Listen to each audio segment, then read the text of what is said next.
Chào mừng các bạn đã quay trở lại với Forex, mình là Minh.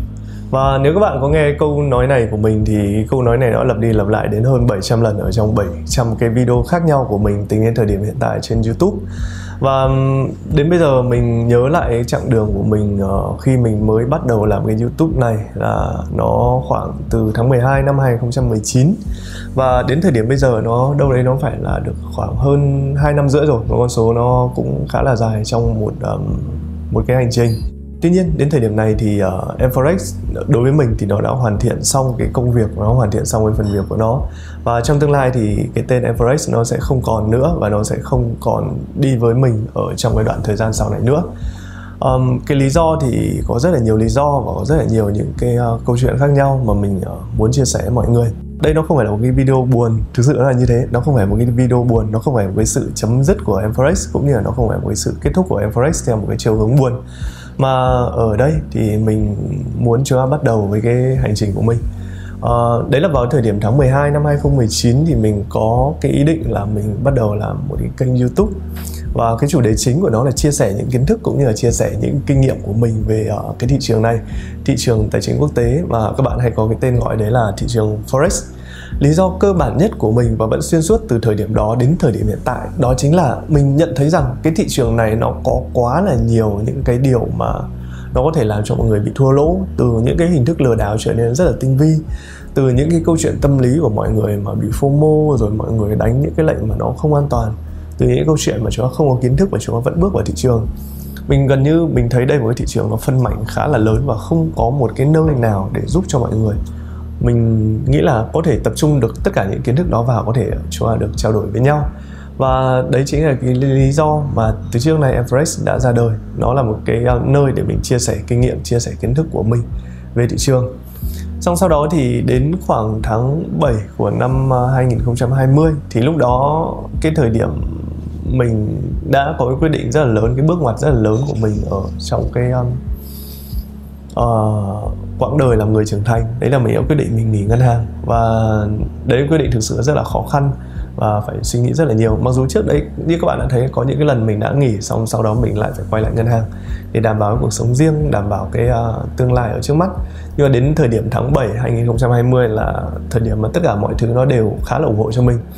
Mình đã có những cái chuẩn bị khá là tốt về mặt tài chính, thực sự là như thế, để chúng ta có thể thoát được cái vòng xoáy của công việc là làm hàng ngày từ 9 giờ sáng đến 5 giờ chiều. Đấy là cái thời điểm mình cảm thấy đủ để dành tâm huyết và dành nhiều thời gian hơn để phát triển cho Forex ở trong cái thời điểm đó. Mình thực sự rất là may mắn và mình thực sự nhận được rất là nhiều những cái sự quan tâm của mọi người để đến thời điểm này.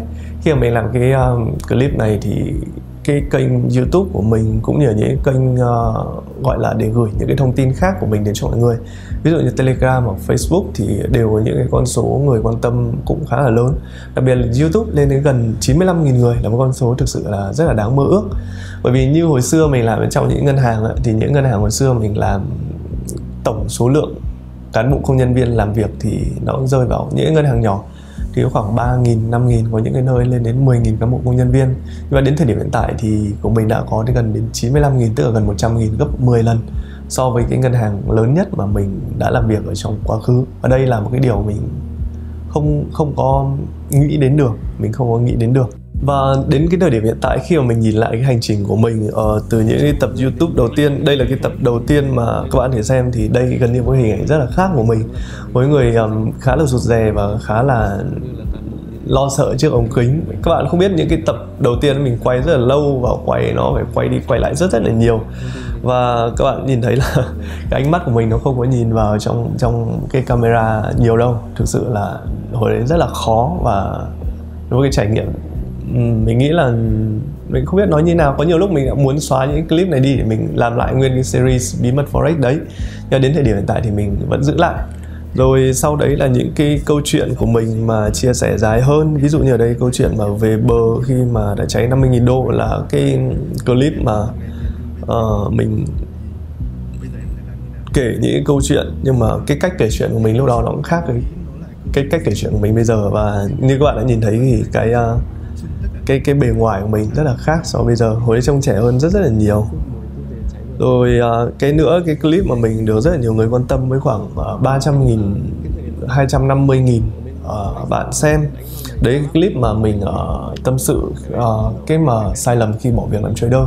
Và đến thời điểm hiện tại nhé, khi mà mình đã quyết định mình nghỉ toàn bộ những công việc chính để làm công việc này, thì mình thực sự là mình không có hối hận nữa, không có hối hận như cái lần đầu tiên, những cái lần mà mình chưa có đủ kiến thức, chưa có đủ trải nghiệm, chưa có đủ tự tin về bản thân. Còn đến bây giờ thì mình đã thay đổi hoàn toàn, mình đã khác rất là nhiều.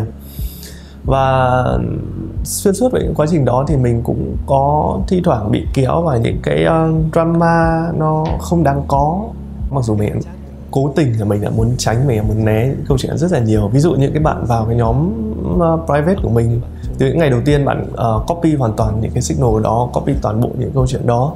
Và những cái comment có những cái tính chất tiêu cực ở trên YouTube, mỗi ngày mình xem rất là nhiều. Và đỉnh điểm có những cái bạn ở những cái channel khác có những cái từ ngữ của mình cảm thấy nó cũng khá là căng thẳng mình. Ví dụ như là đến thời điểm hiện tại thì mình vẫn nhớ cái câu từ đó, đấy là vẫn bảo mình là mặt trời chan bóng, với những cái thái độ mình thấy là không được người lớn cho lắm. Nhưng mà thôi, dù sao thì những cái chuyện đấy nó đã xảy ra rồi, và nó là một cái phần của cuộc sống. Có người thích cũng như là có những người không thích. Và mình, những câu chuyện mình nói rồi, mình cũng không muốn đào bới nó lại lên những câu chuyện đó rất là nhiều nữa. Thì cái hành trình của mình tóm gọn lại ở trong khoảng 2 năm rưỡi vừa rồi, mình có rất là nhiều sự quan tâm, có rất là nhiều những cái sự đồng cảm của các bạn. Nhưng cái điều mà mình muốn chia sẻ tiếp theo với các bạn là liệu rằng ở trong 2 năm rưỡi đó thì mình đã làm những cái gì. Trong 2 năm, chính xác là 2 năm từ tháng 7 năm 2020 đến thời điểm hiện tại, sau khi mình nghỉ cái công việc làm ngân hàng để làm trader, thì liệu rằng mình có được những cái như mình đã kỳ vọng trước khi mình nghỉ hay không. Trước khi mình nghỉ thì mình nghĩ về cuộc sống của trader nói chung nó cũng khá là màu hồng, và có khá là nhiều những cái điều nó thoải mái. Ví dụ như là được làm việc này, được nghỉ ngơi, được tất cả mọi thứ nói chung là thoải mái hơn rất là nhiều. Hồi xưa đi làm 8 tiếng thì có khi bây giờ mình chỉ làm mỗi ngày chỉ khoảng 1 tiếng, 2 tiếng, xong rồi nghỉ đi chơi thể thao, đi chơi với bạn bè. Nhưng mà thực sự là không, mình đã chuyển từ công việc 8 tiếng một ngày chuyển sang này công việc là 12 đến thậm chí 16 tiếng một ngày. Bởi vì mình dành rất là nhiều thời gian, dành rất nhiều những cái công sức của mình dành cho Forex. Như các bạn đã biết là mình quay clip này, mình hỗ trợ các bạn, mình đi gặp gỡ, kết nối với những cái bạn trader ở trong thị trường, cũng như là mình đi tìm hiểu những câu chuyện của từng cái bạn trader một, để giúp cho chúng ta là có thêm cái kiến thức, chúng ta bớt đi những cái rủi ro. Nhưng cái phần đó nó chưa đủ. Cái phần mình đã làm rất là lớn ở trong 2 năm vừa rồi, đấy là mình đã dành rất là nhiều thời gian để nghiên cứu thêm những cái mới, những cái chiến lược mới, những cái kỹ thuật mới. Nhưng cái quan điểm của mình nó là như thế này, là tất cả những cái gì mà chúng ta đã học, tất cả những cái gì là thế mạnh của mình từ trước đến nay là về phân tích kỹ thuật. Và phân tích kỹ thuật nó đến từ trên biểu đồ, đến từ trên những cái cây nến. Vậy thì mình luôn có một cái câu hỏi, và mình luôn có một cái kỳ vọng rất là lớn, và nó gần như là nó luôn thôi thúc mình là nếu mà Forex nó đã dùng, nó đã tốt, nó đã ổn định rồi, liệu rằng chúng ta thể mang những kiến thức đấy sang những cái thị trường khác hay không. Ví dụ những câu chuyện đầu tư khác là mình sang thị trường chứng khoán, là mình sang những thị trường tài chính truyền thống khác, liệu rằng mình chinh phục được hay không. Thì đây là cái điều đầu tiên mình muốn chia sẻ với các bạn. Đây trong 2 năm vừa rồi mình có thu thập và có trải nghiệm thêm được rất là nhiều bên thị trường chứng khoán.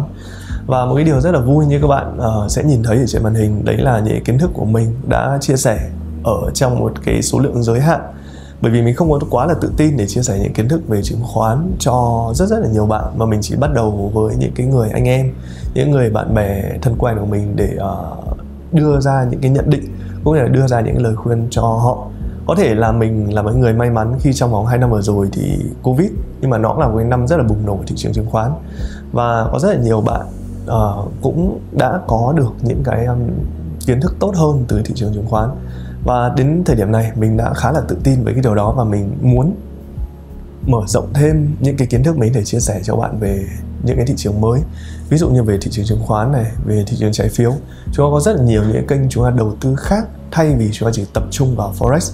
Và đấy là cái điều đầu tiên. Cái điều thứ hai nữa là cái quá trình mà mình đầu tư vào con người, cũng như là quá trình đầu tư kiến thức nó diễn ra rất là dài. Mình đọc rất là nhiều sách khác nhau, và đọc rất là nhiều những cái tài liệu khác nhau, nước ngoài có, trong nước có, về tâm lý, về cái hành trình tự do tài chính, về cái hành trình hoàn thiện bản thân.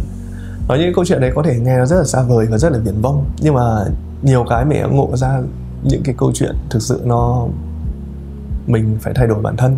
Ví dụ như cách để chúng ta thiết lập được những cái hành trình của chúng ta, những cái mốc chúng ta quan trọng ở trong cuộc sống, để những cái mốc thu nhập quan trọng trong cuộc sống.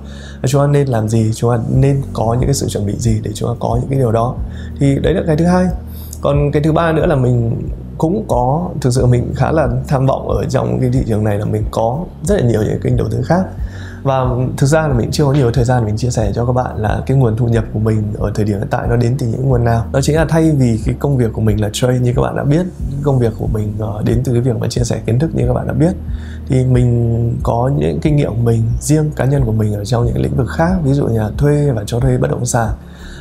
Mình có một vài căn hộ cho thuê ở trong thời điểm hiện tại, hoặc là mình cũng có rất là nhiều câu chuyện mà mình đã gọi là, mình không biết là cái gì, mình nghĩ là mình là một cái cố vấn cho những cái công ty mà startup về kỹ thuật và về, tức là không hẳn là về kỹ thuật ở trong mảng này, và kỹ thuật ở trong những mảng liên quan đến ngân hàng này, liên quan trong lĩnh vực tài chính truyền thống. Mình giúp kết nối được rất là nhiều những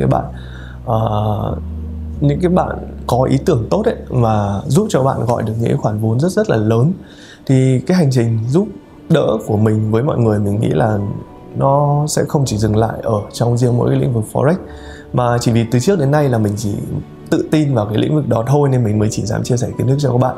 Nhưng đến cái thời điểm hiện tại này, qua những câu chuyện mình vừa kể với các bạn, thì mình có một cái điều mình muốn thông báo với các bạn. Đấy là một cái niềm vui và thực sự là một cái niềm tự hào của mình rất là lớn trong thời điểm hiện tại, vì nó đánh dấu một cái cột mốc mới của mình, đánh dấu một cái sự trưởng thành của mình rất là lớn ở trong những cái lĩnh vực tài chính khác, chứ không phải chỉ trong cái lĩnh vực tiền tệ và những lĩnh vực về tài chính quốc tế như thế này. Đấy là trong tương lai, và chính xác hơn là sau cái clip này thì mình sẽ muốn đổi tên mForex thành một cái tên mới, đấy chính là mInvest. Và cái logo thì các bạn có thể nhìn thấy trên màn hình, nó không có thay đổi gì nó quá là nhiều đâu, nó chỉ đổi từ chữ Forex nó sang thành cái chữ Invest. Mình đã chọn rất là nhiều những option khác nhau, ví dụ mình chọn là em trading, em finance hoặc là em invest, nhưng cuối cùng mình chọn cái chữ invest bởi vì nó bao hàm được tất cả những cái ý nghĩa khác ở trong cái lĩnh vực này. Đấy là mình muốn chia sẻ với các bạn nhiều hơn những kiến thức của mình về đầu tư. Mình đầu tư về bất động sản, mình có kinh nghiệm. Tất nhiên những kinh nghiệm của mình nó không phải nó quá sâu sắc mà nó quá là gọi là đỉnh cao, nhưng mà những cái câu chuyện thực tế của mình cũng có những cái lần đầu tư thắng, những cái lần đầu tư thua, có những cái lần mua hoặc là thuê những căn nhà, nó cũng rất là nhiều câu chuyện xảy ra. Rất là muốn chia sẻ với các bạn những cái câu chuyện về mình đầu tư vào những startup, cũng như là giúp các bạn gọi vốn cũng không phải là số tiền lớn so với những cái shark hay là những cái người nổi tiếng, nhưng mà mình có thể giúp các bạn kết nối được đúng những người các bạn cần. Những câu chuyện về khởi nghiệp đến để chia sẻ với các bạn, những câu chuyện về các bạn đầu tư về bản thân, cũng như là suy nghĩ để gọi là mình nghĩ là phát triển bản thân nó tốt hơn ấy, thì mình muốn chia sẻ với các bạn. Và cái cuối cùng thì mới là cái câu chuyện đầu tư về tài chính truyền thống. Ví dụ như các bạn đầu tư về cổ phiếu, mình có thể giúp được bạn. Tất nhiên, một lần nữa mình nhắc lại, mình không phải người chuyên môn quá ở trên thị trường đó, nhưng những cái cách đánh, những phân tích kỹ thuật của mình, nếu các bạn mang sang bên thị trường chứng khoán, các bạn sẽ ngạc nhiên. Đấy chính là Kettner mình vẫn sử dụng được này, những cái đường MA mình vẫn sử dụng được, thậm chí là sử dụng tốt nhá. Và Price RSI MACD của mình sử dụng rất là ok. Rồi những cái thị trường khác, ví dụ trái phiếu, những kênh đầu tư về chứng chỉ quỹ mình cũng có, và cái số lượng đầu tư của mình nó không phải là nhỏ. Và những câu chuyện của mình, chuyện thắng chuyện thua thì mình cũng muốn chia sẻ với mọi người nhiều hơn. Và đấy là tất cả những cái gì nó sẽ bao trùm ở trong cái từ mới, đấy chính là mInvest. Và lúc đầu mình nghĩ là rất là khó để chia tay một cái cũ, nhưng mà nhiều khi chúng ta sẽ phải quyết định. Chúng ta có những ước mơ chúng ta lớn lao hơn, chúng ta quyết định chúng ta có những cái đích đến chúng ta sẽ mạnh mẽ hơn và nó sẽ rộng lớn hơn. Vậy thì cuối cùng như đã nói, mình đã chọn cái chữ là mInvest, và mình rất là hy vọng là cái tên mới này sẽ được các bạn để ý nhiều hơn và sẽ được các bạn ghi nhớ. Và mặc dù mForex nó là một cái cũ, nhưng nó vẫn là một cái kỷ niệm rất là đẹp của chúng ta. Còn trong tương lai thì chúng ta sẽ chờ đón một cái, mình nghĩ là những cái điều thay đổi rất là lớn ở trong mForex, và ở thời điểm này sẽ tên là mInvest. Và đây là những cái điều mình muốn chia sẻ với mọi người ở trong video ngày hôm nay. Và nên nhớ, trong tất cả những video lần sau chúng ta sẽ gọi nhau là mInvest. Cảm ơn các bạn một lần nữa đã dành thời gian theo dõi video của mình. Xin chào.